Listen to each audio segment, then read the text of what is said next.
ninyo ang inyong paligid. Ito na ang huling panahon. Panghawakan ninyo ang liwanag na nasa inyo upang hindi maagaw ng iba. Ang masama ay magpapakasama at ang banal ay magpapakabanal. Panghawakan ninyo ito. Maging matatag kayo. Amen. Good morning mga kapatid. Tunay na ang mensahe ng Panginoon sa atin ay talagang pagpapakatatay. Kasi nung araw, wala tayong pananampalataya. Meron tayo idea. Meron tayong mga idea about God. Meron tayong karunungan na tungkol sa relihiyon. Pero wala tayong pananampalataya. Kasi ang pananampalataya, it is a gift eh. It is a gift of God. Kaya ang binibigyan lang ng Diyos ng gift of God, ng gift of faith, yung mga anak niya. Alam niya ang anak niya, ibibigay niya yung kaloob ng pananampalataya para sigurado maligtas. Kasi kung walang pananampalataya, hindi makakalugi sa Diyos. Kaya ang ginawa ng Diyos, ibinigyan tayo ng spirit of faith.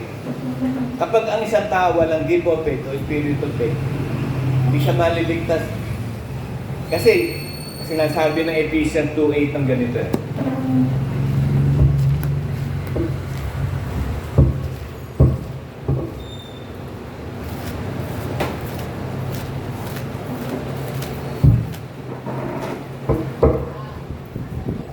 Sapagkat sa biyaya, kayo naligtas sa pamamagitan ng pananampalataya at ito'y hindi sa inyong sarili. Ito'y kaloob ng Diyos. So hindi yung ating idea o ating sariling paniniwala ang makapagliligtas sa atin.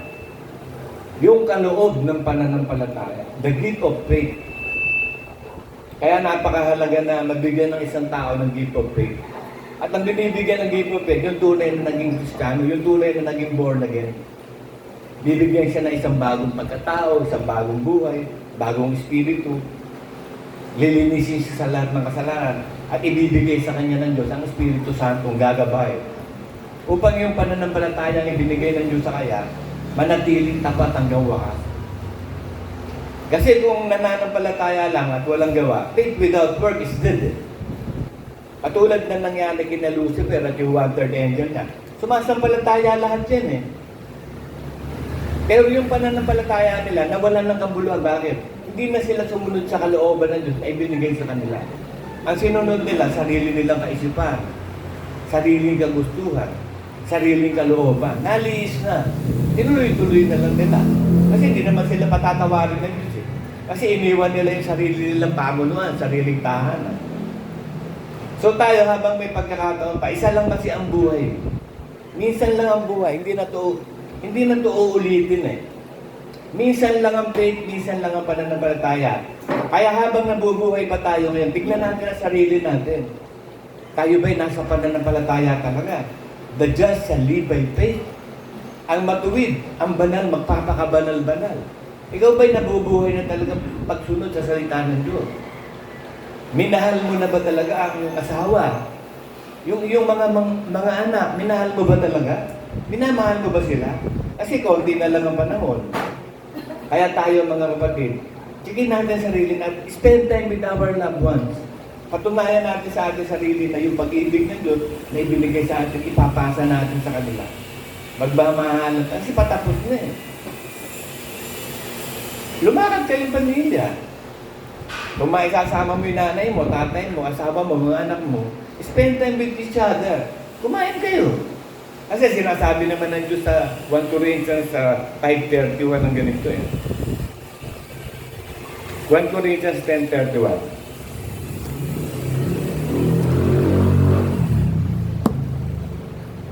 Kaya kung kayo nagsisikain, o nagsisinuman, o ano man ang inyong ginagawa, gawin ninyo ang lahat ng ito sa ikahaluwalhati ng Diyos. So kung nagsasama-sama kayong pamilya, para maluwalhati ang Diyos, nagmamahalan kayo, nag-iibigan kayo, nag-uunawaan kayo, naghahari ang pag-iibig ng Diyos sa inyo. Kasi hindi na ito ulit sa langit, walang ganyan ha. Walang ganyan sa langit, walang apo doon, walang asawa. Puro magkakapatid lang tayo. At nandun lang yung ama natin, ang Diyos Ama. At yung pangalan nating kapatid, si Jesus Christ. At yung ating ina doon, yung New Jerusalem. So dito sa lupa, love begins at home. Patunayan mo ang pag-ibig nagsisimula sa iyo. Ikaw yung bahay eh. Ikaw ang bahay ng Diyos. Ngayon meron kang sariling sambahayan. So yung pag-ibig na nasa iyo, kikilos yun para maibahagi mo sa iyong asawa at mga anak, magulang at kapatid. Spend time with each other. Aanin mo yung pera. Ang pera, naibabalik yan sa iyo eh. Pero yung time, naibabalik ba time? Hindi. Pag natapos na yung time na yun, wala na. Tapos na yung time na yun. Kaya habang nabubuhay na tayo, magpakabanal-banal tayo. Hayaan nyo sila, ayaw nila sumunod eh. Kasi sa huling araw, ang pananampalataya, manlalamig. Meron pang iba, magpa-fall away, may falling away. May taliwa kasi. Bago dumating ang Antikristo, magpa-falling away. Marami na yung hindi talaga mananampalatayang tunay. Kasi yung banal, magpapakabanal, at masama, magpapakasama-sama. Yun na lang ang mangyayari sa huling araw. Yung mga sama, yun yung walang pananampalataya. Yun yung sarili na nalulungan, sarili kaisipan, nabubuhay sila sa tama at mali. Tingin nila kapag mabuti sila, okay na sila. Tingin nila yun ang tama, yun ang gagawin nila. So wala silang basis ng pagsunod sa Diyos. Wala silang faith. Kasi ang pananampalataya, isa lang kay Jesus Christ lang. Kaya sige mo ang sarili mo, tumusunod ka ba sa utos ng Cristo? Ikaw ba ay tunay na mananampalataya? James 2:17-19.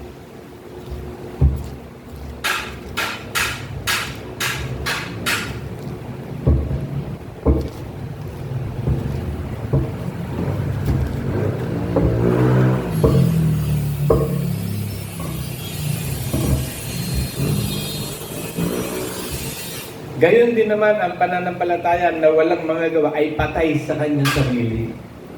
Sinasabi mo may pananampalataya ka. So ang pananampalataya yan kay Kristo. Susunod ka sa utos ni Kristo. Kaya sabi ni Kristo, pinatawag mo akong Panginoon, dahil baka sumunod sa utos ko. So para mapatunayan mo na ang pananampalataya magaling sa Diyos, sinusunod mo lahat ng utos ni Kristo. Ang kaligayahan mo makasunod sa utos ng Diyos, nandun na kaligayahan mo. At kung bibigay lang ng kaligayahan sa iyo, ang Diyos lang din. Yung makasunod ka sa kalooban, yun na nagpapasaya sa iyo. Hindi yung mga bagay sa lupa, nakakatulot yan eh. Karnal yung bagay sa lupa. Walang kwenta rito sa lupa. Nagtitiis lang tayo kasi hindi naman tayo pwede pumunta kaagad doon. Kung pwede lang may shortcut, nag-shortcut na yun. Eh kasi walang shortcut eh. Talagang patience is a virtue eh.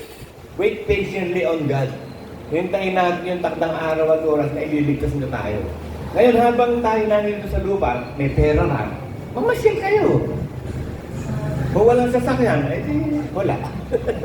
Kung meron, mas maganda. Mamasyal kayo, punta kayo kung saan.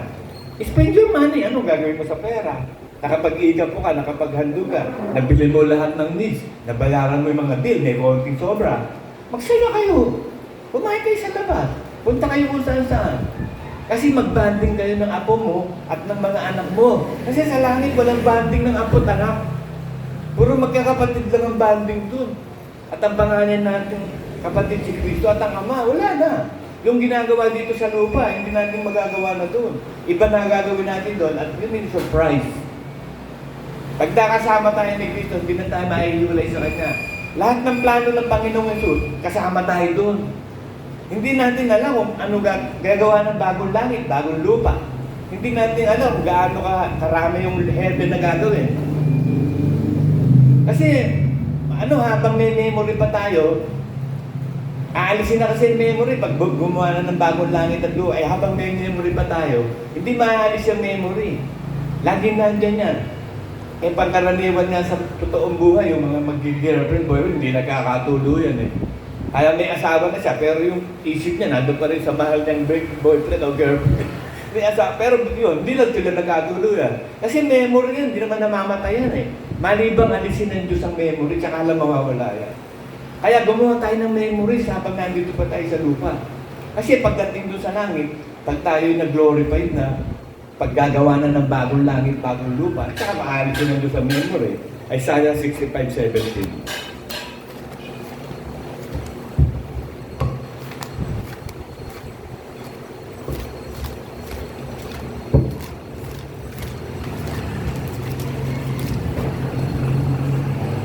Sapagkat na nito, ako'y lumilikha ng mga bagong langit at ng mga bagong lupa, at ang mga dating bagay hindi na maaalala. Kung mapapasa isip man. So yung dating bagay, wala na. Yung mga memories mo rito, sa asawa at anak mo, wala na yun. Pag gumawa na ng bagong langit, mga bagong langit at bagong lupa, kasi baba nga, kung may memories ka pa, kung ano pa ang pag-iisipin mo, kasama mo na Panginoon, ano pa ang mangyayari doon? Now moment na yun. Kaya kung gagawa ng mga langit doon, hindi natin alam kung libo-libong langit ang gagawin doon. Yung universe na yan, gagawa pa ba ng katakot-takot na galaxy na yan? Basta siya gagawa siya ng mga bagong langit at bagong lupa. Yung bagong lupa, yun yung bababaan ng New Jerusalem. Kasi bababa ang bahay ng Diyos sa New Jerusalem, sa bagong lupa. So hindi itong lupa ito, susunugin ito. Kaya nga ba gagawa ng bagong lupa. Kaya checkin mo yung faith mo. Yung faith mo ba, gumagana pa? Baka mamaya, your faith will be on the, tawag dito, sulfate. Alam niyo ba yung sulfate? Sulfuric acid, yun ang pinaka-acidic na acid sa lahat. Nandun yun sa impyerno, yun ang burning fuel sa impyerno. Sulfuric acid, sulfate. Kaya yung faith mo, kapag hindi tama, sulfate ang magpupuntahan mo. Your faith you will be in a sulfate reaction. Kaya tignan mo yung pananampalataya mo, baka ang huling kapalaran mo, sunugin ka doon sa sulfate doon. Kaya check your faith. Kasi baka iniisip mo, nakatayo ka, doon pala, nakabuwal ka na. Kaya suriin ang bawat isa ang kanyang sarili lamang. At kung napatunayan mo tunay ka, reward yourself. Reward yourself. Tanungin mo yung, lakad tayo, kain tayo. Saan nyo gusto? Gusto nyo kainin, kakainin nyo na. Kasi hindi mo na alam ang araw hindi ka naman makakakain. Walang kaldereta doon sa langit. Walang kari-kari doon. Walang litsyong kabali doon. Walang baglit doon. Walang sinigang na belly doon. Dito lang yun sa lupa na may katawan tayong panlupa So kakain tayo dito. So reward yourself. Huwag mo intindihin yung gastos. Ibabalik naman ang Diyos sa iyo yun Ang importante, you spend time with your loved ones. Kasi hindi mo na maibabalik ang araw. Hanggat may lakas ka pa, maglakad-lakad ka na maglakad-lakad.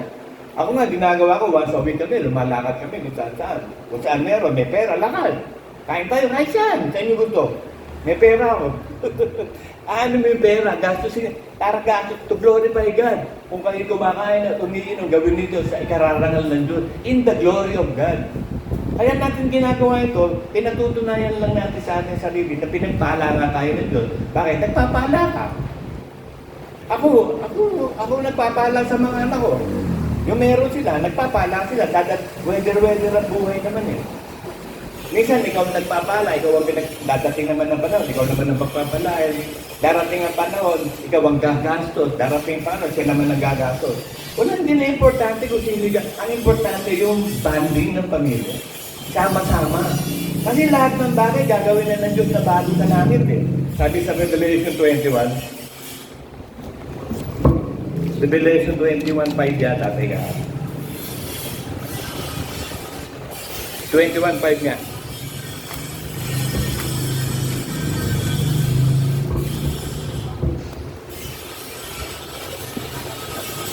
At yung nakaluklok sa luklukan ay nagsabi, narito, ginagawa kong bago ang lahat ng mga bagay. At sinabi na, isulat mo, sapagkat ang salitang ito'y tapat at tunay. So lahat ng mga bagay, ginagawa na niyang bago.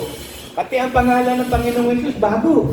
Pati ang pangalan natin, bago, nakasulat sa bagong puti.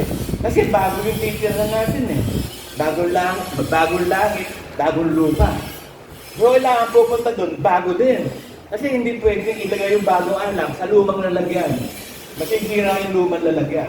Ang bagong alak, nilalagay sa bagong lalagyan. So yung bagong pagkatao natin, ilalagay yan doon sa new heaven and new earth. So dito pa lang sa lupa, patunayan mo, bago ka na nung nilalang. Ang sinusunod mo lagi, kautusan ni Kristo. Yan ang pananampalataya Magiging buhay na sulat tayo, living epistles tayo ng Panginoon. Ang salita magiging laman. Ang salita ng Diyos magiging tao. So tayo tao, pupuspusin tayo ng salita ng Diyos. Kasi ang salita ng Diyos na si Kristo, naging tao natapos na yung panghuli ng pagiging tao niya.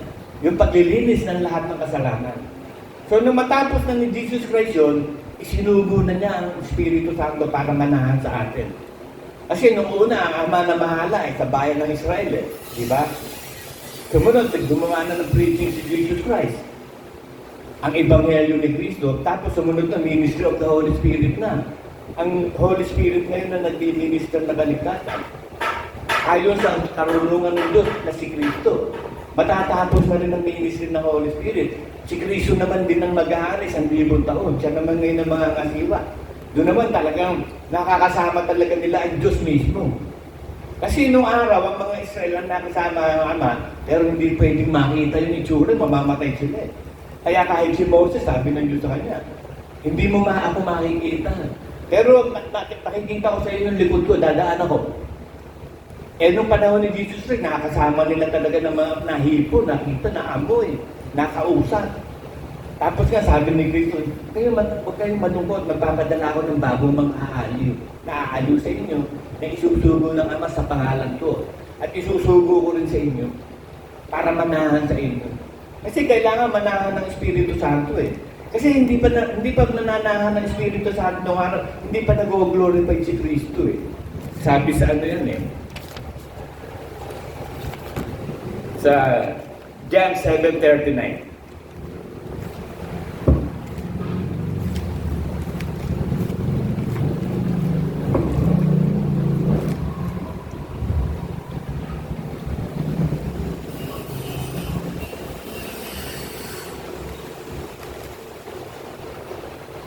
Ngunit ito'y sinalitaan niya tungkol sa Espiritu. Natatanggapin ng mga magsisisampalataya sa Kanya sapagkat hindi pa ibinagkakalob ang Espiritu Santo, sapagkat si Jesus hindi pa niluluwalhati. Kaya nung mag-glorify ng Ama si Jesus Christ, nung hihibuin siya ni Magdalena, huwag mo na, aakit pa ako sa Ama eh. Kasi glorified siya ng Ama eh. Glorified siya kaya glorified body na si Cristo eh. Mag-aalay siya doon sa langit. Huwag muna. Kaya 40 days pa siya rito na gano'n eh. Nagbigay ng dili sa mga apostol eh. Sinabi pa niya. Tapos, sabi ng Panginoon ito, sa John 14:26. Dadagwat ang mga aliw sa makapitbagay ang Espiritu Santo na susuguin ng Ama sa aking pangalan.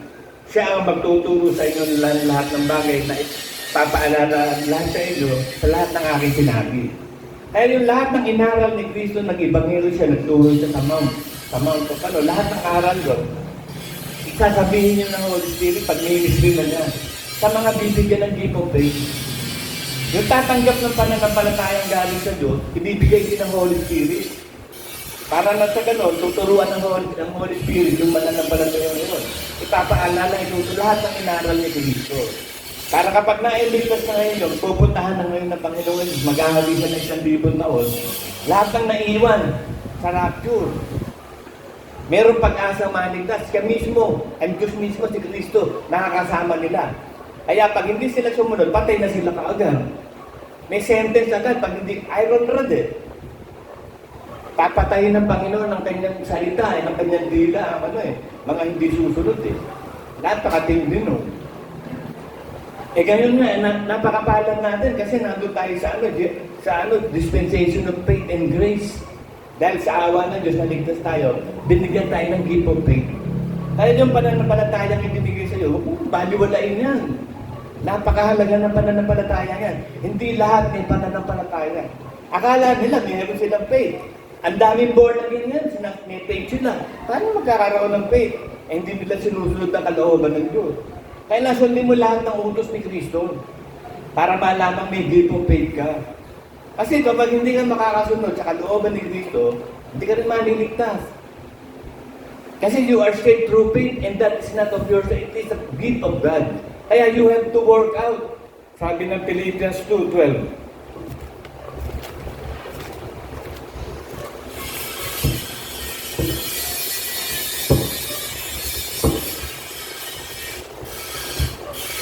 Philippians 2:12.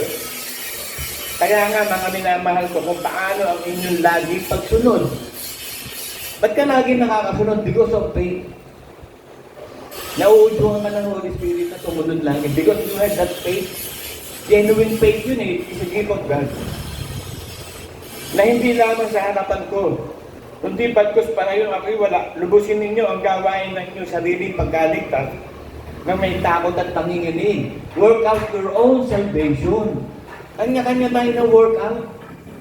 Work out your own salvation. Walang angkasan dito eh. Yung kasalanan ni Pedro, hindi kasalanan ni Juan.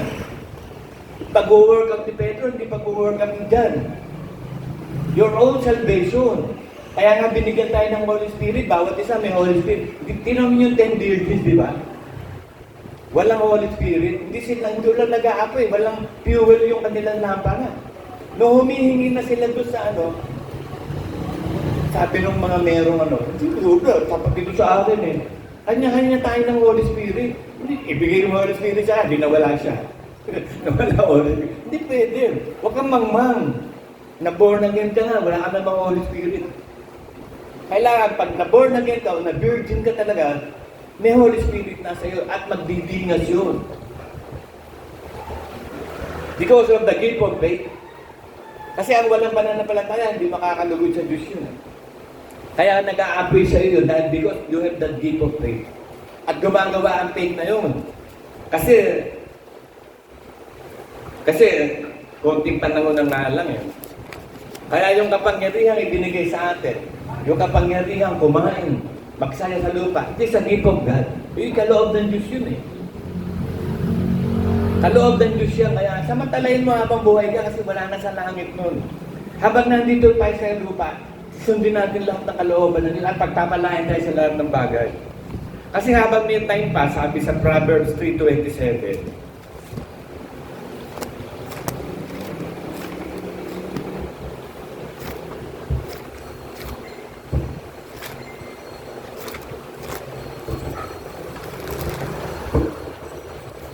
huwag mo ikait ang mabuti sa kinauubulan.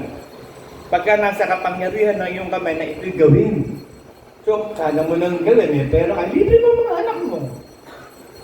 Kahit ba may pamilya pa yan, may pera ka, libre mo, pakainin mo sila. Pagpalain mo sila, diyan ka tinawag para magpala, hindi magpalain mo.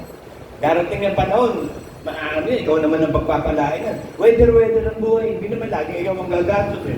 May gagastos din para sa iyo. Habang may panggastos ka, gastusan mo. Kasi nasa kamay mo yan, kapangyarihan mo yan. Sabi sa Ecclesiastes 9:10.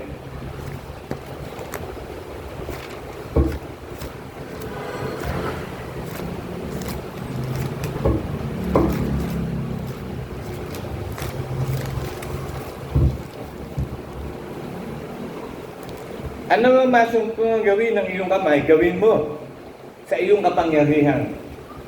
Sapagkat walang gawa, ni kathaman, ni kaalaman man, ni karunungan man, sasyon na iyong karuroonan. Hindi mo alam kung kailan ka mamamatay. Alam mo ba kung kailan ka mamamatay? So habang buhay niyo pa, spend time with your loved ones. Mahalin mo. Patunayan mo, mahal mo sila. Pagpalain mo sila. Kasi magpapala din yan. Kasi kung ano yung ginawa mo, gagawin din sa iyo.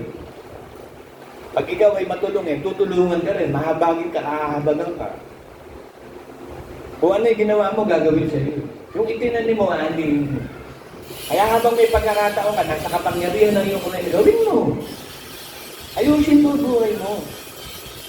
Maging pagpapala ka, tinawag tayo sa pagpapala, magpala ka. Kasi yung pananampalataya walang gawa, patayon eh. Minsan ka lang mabubuhay. Ano gagawin mo sa buhay mo? Ano ginawa mo nung nasa katawang ka pa? Kaya nga sabi ko nga, yung kabutihan ng Diyos na ibinibigay sa atin, gantihan naman natin sa Diyos yun ang pagsunod sa kanyang utos. Kaso may problema nga sa huling panahon eh. Manlalamig ang pag-ibig ng marami at may falling away pa. Bago dumating kasi yung Antikristo, yung spirit ng pagtaliwakas, nandun eh. Yung espiritu ng pagka-Antikristo, nandun eh. Kaya tigin mo sarili mo. Baka mamaya malahining ka. Kung ilan mo lang gusto sumunod ka. Kung ayaw mo, wag. Malayaw ang tawag dun eh. Sabi sa Timothy, ang tao, bagamat nabubuhay malayaw, siya'y patay. Kasi yung malayaw, walang sinusunod na batas yun eh. Ang batas niya, sarili niya eh. Malayaw nga siya eh. Gusto niyang gawin, yung gagawin niya. Kaya malahiningan siya eh. Minsan sumusunod, minsan parang Christmas tree, Christmas light. Patay sindi. Hindi, pag nagsindi, dire-diretso mo sindihan. Eh nakakatakot namang maglamig. Kasi pag nanlamig, baka hindi na mag-iinit eh. Di huwag mong hayaang huwag mong patayin ang apoy ng Espiritu. Baka pag pinatay mo, hindi na magsindi. Yun ang delikado. Kaya habang nagsisindi pa, paapuyan mo na paapuyan. Kasi masasanay ka dyan eh. Kung ano kinasanayan mo, yun ang gagawin mo. Kung sanay ka sa kabanalan, yun ang gagawin mo. Sanay ka hindi sumusunod sa Diyos, yung iba hindi sanay nagwa-worship dito, laging wala. Sanay sila sa soma. Doon lang sila. Yung sanay na mag-igapon magandog, tignan mo. Pag nasa kamay niya kapangyari, binibigyan niya kaagad. Sanay siya eh. Kasi kung ano kinasanayan mo, yun ang karakter mo. Yun ang gagawin mo. Kaya sabi ng Bible, magsanay kayo sa kabanalan. Yung pagsasanay sa katawan, kunting pakinabang na yung Zumba, yung exercise na konti lang, katawan lang yun eh. Yung espiritu at kaluluwa, yung kabanalan. Malaki ang pakinabang doon kasi kaligtasan ng kaluluwa yun. Sabi, pag ikaw naging mas manunurin dito, pagpapalain ka ng Diyos dito sa lupa, baka 100 ulit at ang dulo nito buhay na walang hanggan. So mayroong masaganang pagpapala dito eh. Kasi there is time for everything. Panahon na ngayon, para tayo na yung magsaya na rin tayo. Give time to your loved ones. Panahon na ito na ngayon na kumain ka, magsaya kayo, mamasyal kayo. Yun na yung panahon ngayon eh. Kasi meron panahon ng pagtatapon, meron panahon ng pagtitipon, meron panahon ng pagsara, may sa panahon ng kalungkutan. Tapos na yung panahon na yun eh. Dinadala tayo ng Diyos sa panahon ito na pagpapalain na tayo sa lahat ng bagay. Kaya pag may pagkakataon ka magpala ka na. Kasi hindi mo na alam kung ano magaganap sa susunod. Alam mo ba? Tsaka alam mo ba kung ano makakabuti sa kahit kaninong tao? Alam mo ba yun? Sabi sa Ecclesiastes 6:12.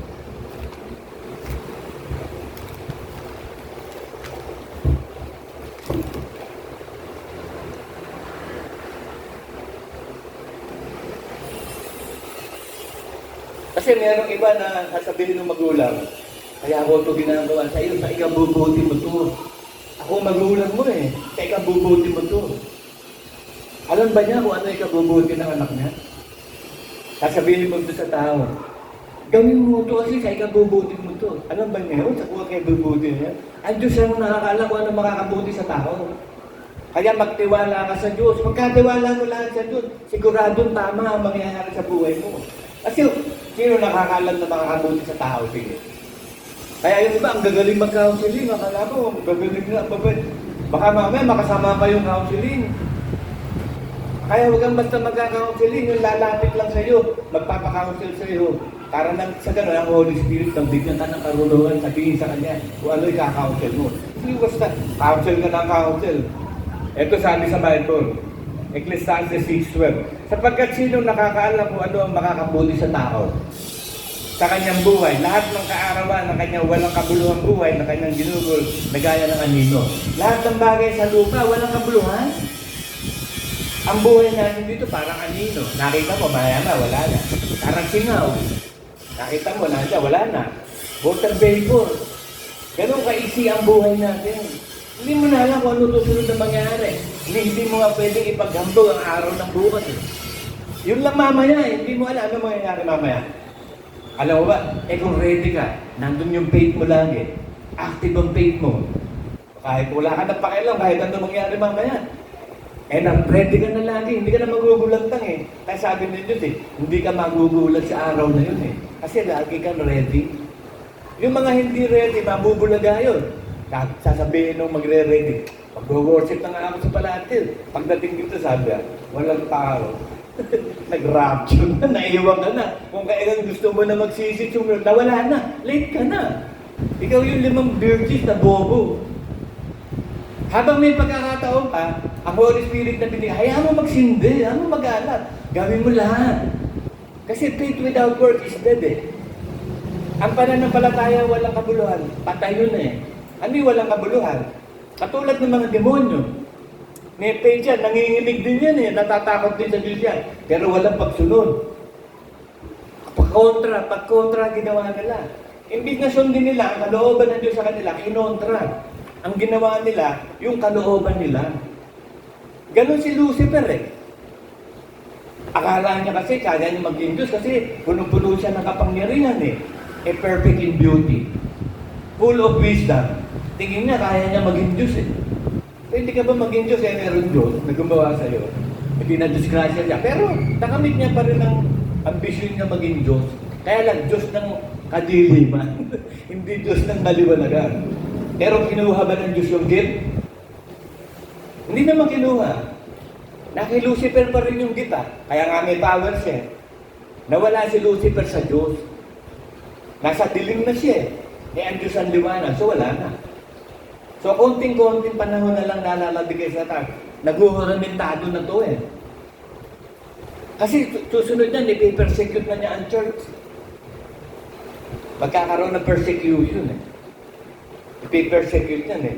Paglabas lalo ng Antikristo. Kasi wala na Holy Spirit eh. So maghahari na ang kadiliman sa mundo. Ay habang may liwanag pa, nandiyan pa ang Holy Spirit, gumawa pa tayo. Magtrabaho tayo. Ang ama nga, hanggang ngayon, nagtatrabaho, sabi ni Cristo. Ang ama hanggang ngayon gumagawa. Kung paano ako gumagawa, ang ama'y gumagawa. O kayo din gumawa. Work out your own salvation. Checkin mo kasi minsan lang to eh. Hindi to uulitin eh. Sana nga kung may reincarnation, pwede pa may pag-asa o kaya meron limbo. May purgatorio sana. May pag-asa pa. Eh hindi, walang ganun eh. Isip ng tao yun eh. Iisa lang ang faith, iisa lang ang bautismo. Ako, nalagas na yung Bible ko. Naputol. Nalagas na sa tagay ng panahon, mga kapatid. Ngayon na.